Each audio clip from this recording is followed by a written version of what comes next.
Fire signs, tignan po natin kung ano ang mensahe para sa iyo ngayong araw. Keep in mind po na ito ay general reading lamang, so hindi po lahat ay makaka-relate. So be open-minded. Sa mga hindi pa po nakasubscribe dito sa ating channel, please subscribe na po kayo and pa-like na din po ng ating video. At sa mga nais pong mag-avail ng ating private readings, ng ating Evil Eye Amulet, ng ating Tiares Bracelet, makikita nyo po yung link sa description box, Tarot Intentions by Aliana Reyes. And open na po pala tayo for international shipping. So, pag magme-message po kayo, if you're interested at nasa abroad po kayo, sabihin nyo lang po kung saan kayong bansa para ma-check ko din kung magkano ba yung shipping fee. Tingnan natin ano po yung mensahe para sa'yo ngayong araw. And by the way, isa pa pala, kung hindi po kayo nakaka-resonate sa inyong sun sign, kasi kadalasan po sa inyo yun yung tinitignan ninyo, try nyo pong tignan yung inyong moon or rising sign. Kasi pwede po na mas doon kayo makaka-resonate. Tignan natin ano yung mensahe for you. We have wrong decision. Okay, so ano ba tong mga maling nagawa po ninyo? Sabi dito, think before you act.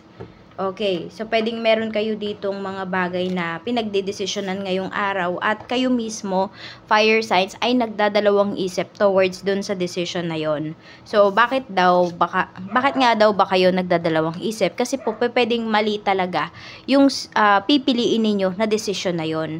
Ayun o, reckless behavior can lead to bad consequences. Kaya mag-iingat po kayo sa mga desisyon na gagawin po ninyo. Kung sa tingin ninyo, napag-isipan nyo na yon at ready naman kayo sa mga consequences, then it's up to you pa rin kung gagawin nyo ba yung desisyon na ito or ito ba yung pipiliin po ninyo. Tingnan natin ano pa yung mensahe. Mensahe pa po natin, Spirit Guide for fire signs. We have spiritual work. Okay, open your heart to a spiritual career and heal the human heart. You are a light worker. Ayan po. So, pwedeng yung wrong decision na sinasabi sa'yo dito is about sa spiritual gifts mo. Pwedeng yung iba sa inyo, hindi nyo siya nagagamit ng maayos. Okay? Yung iba sa inyo, pwede po na hindi nyo talaga siya ginagamit. Okay? Parang binablock po ninyo yung inyong kakayahan. Sabihin natin, mapa-intuition man po yan. Ayan, kaya nga nakakaramdam yung iba sa inyo ng mga, kakaibang feelings. Kasi po, ayan, hindi talaga para sa inyo yung isang bagay or yung isang pinamimilian po ninyo. Parang nandun lang yun sa life ninyo, panggulo lang. So, follow nyo yung intuition ninyo. Ayan, light worker po kayo. Madami kayong matutulungan, madami kayong maa-awaken. Pero bago yan, syempre, okay, tignan nyo muna kung awakened na ba talaga kayo. Okay, open na ba kayo for spirituality or natatakot pa rin kayo pag nalaman ng mga tao, 'di ba? Kung ano ba yung ginagawa mo, ano yung gifts mo, ano yung talents mo. Sabi nga, open your heart to a spiritual career. Yan po. Tingnan natin ano pa yung mensahe. Marami kayong matutulungan, fire signs. You just have to embrace and accept kung ano po yung gifts na mayroon kayo. We have transformation. Change is the natural order of things. Okay, so kung meron man feeling mo may mga pagbabago, may nagugulo sa life mo, that is normal. Unti-unti po yung inaayos, kaya sineshake yung mga ganap sa buhay mo. Sabi nga, don't be afraid of the unknown. Pero totoo, natatakot naman talaga tayo dyan. Pero if we have faith at mataas yung faith natin, malamang sa malamang ay hindi tayo matatakot. Because alam mo kung sino yung nasa tabi mo, alam mo kung sino yung mga nasa likod mo. Tingnan natin ano pa yung mensahe para sa'yo. Ano pa ba yung mga ganap or pwedeng maganap sa life mo ngayon, fire signs? Mga pwede pong maganap sa life ni fire signs, Spirit Guide, tingnan natin. Aries, Leo, Sagittarius, ano ba yung mga pwedeng maganap?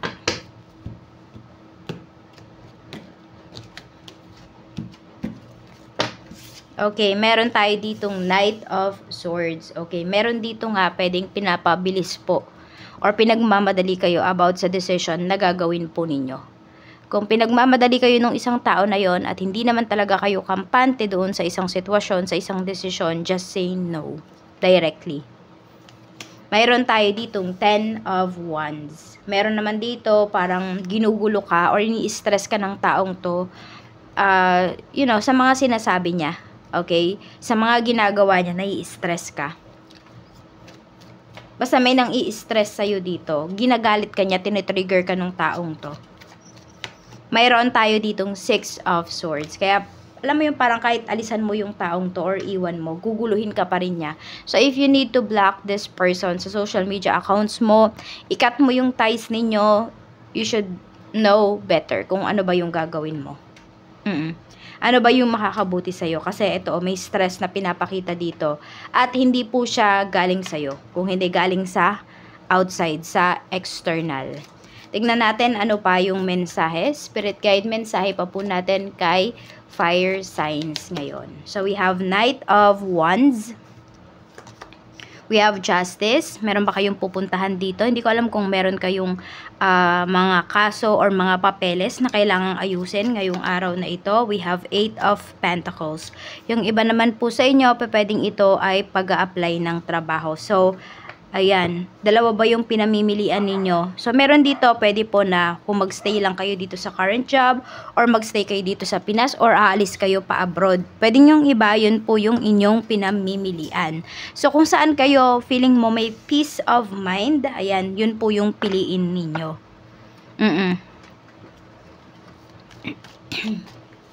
Tignan natin, pagdating naman po sa family, kamusta? Sa pamilya, we have the Lovers. Pwedeng meron dito nagiging mediator, merong gustong makipag-ayos po sa inyo. We have 2 of Wands or may nanliligaw sa'yo dito. Fire signs para ikaw ay magtrabaho sa malayo, sa abroad, ganyan. Para kasing kinakausap po kayo dito. Oo, meron nagyayaya sa inyo.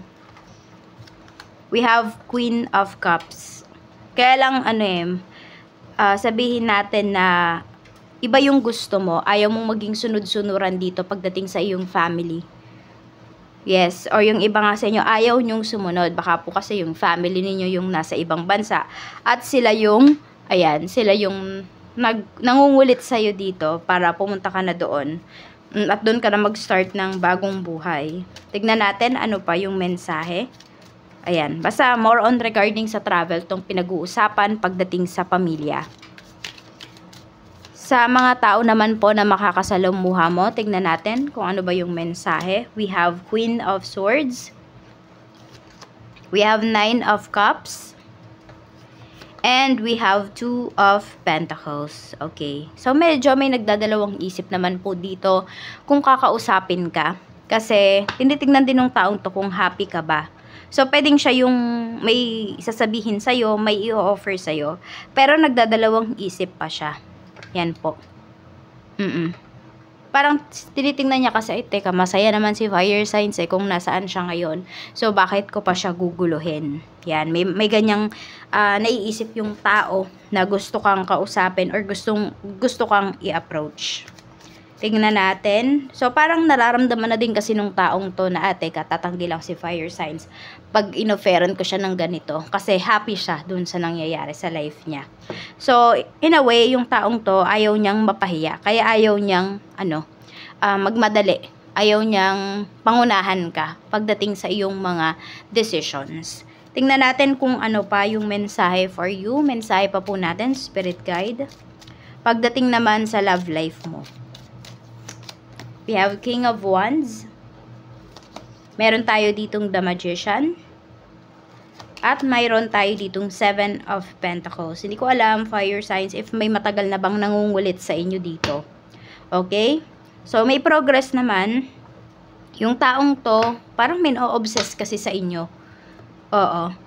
So, pwedeng na-attract mo yung mga ganitong tao kasi nga po yung iba sa inyo ay you are a light worker. And yung iba naman sa inyo, kaya ganitong mga tao yung na-attract po ninyo kasi pwede po na mababa yung frequency ninyo. Yes, you are a light worker, pero meron ka pang pinagdadaanan.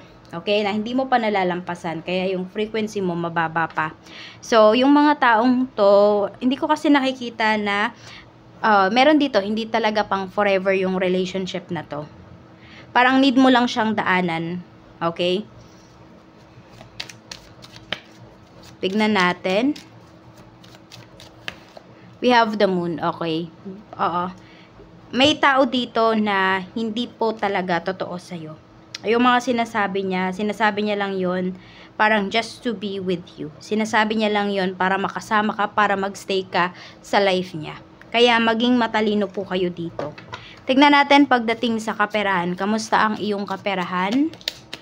We have 8 of Cups. Meron dito, pinupush talaga kayo ng mga pangyayari ni universal sa life po ninyo, mga pangyayari sa buhay ninyo, pinupush kayo na umalis kayo kung nasaan kayo ngayon. Kasi, ayan, medyo, kung nafe-feel po ninyo, mahirap yung pera dyan sa kung nasaan kayo, you let go. Pero kung sa tingin nyo naman at nafe-feel nyo naman po talaga na mabilis yung pera, you stay. Pero you stay with a plan. 'Di ba? Ano ba yung gagawin mo sa pera mo?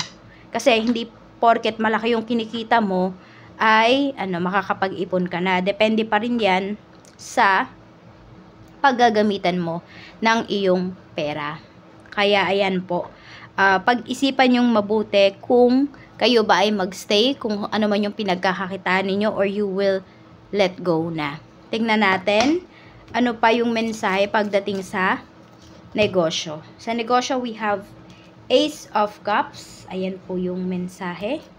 We have 7 of Cups. So, pwedeng marami kayong client ngayong araw. Dagsa po yung kliyente for today. We have 8 of Swords.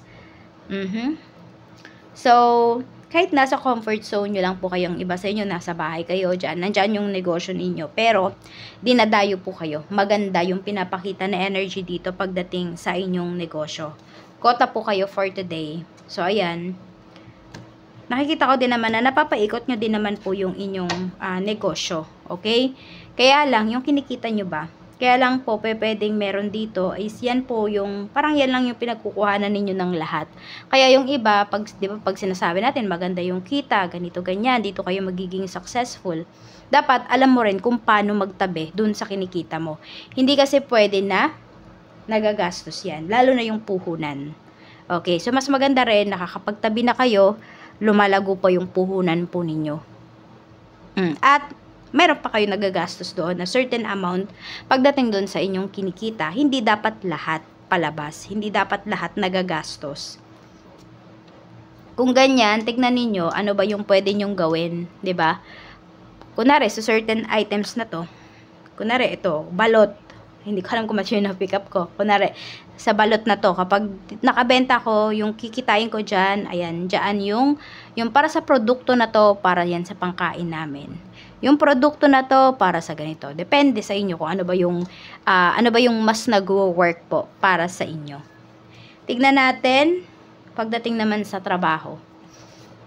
Page of Wands, ayan, marami po talaga sa inyo, pwedeng masaya kayo sa trabaho ninyo ngayon. Ayan po. Sabihin natin, doon ba tayo titingin sa kita or doon sa environment? Basta happy naman yung iba sa inyo. Curious naman po kayo pagdating sa inyong trabaho. Nandun pa yung eagerness po ninyo na magtrabaho. We have King of Cups. Ayan, meron ba kayong crush? Meron ba nagkakagusto sa inyo dito pagdating sa inyong trabaho? Yan, kasi merong energy na pwede pong may nagkakagusto sa inyo dito or may tao dito na magaan po yung loob sa inyo. We have 9 of Pentacles. Medyo mag-ingat lang kayo kasi pwedeng makareceive kayo ng indecent proposal. Oo.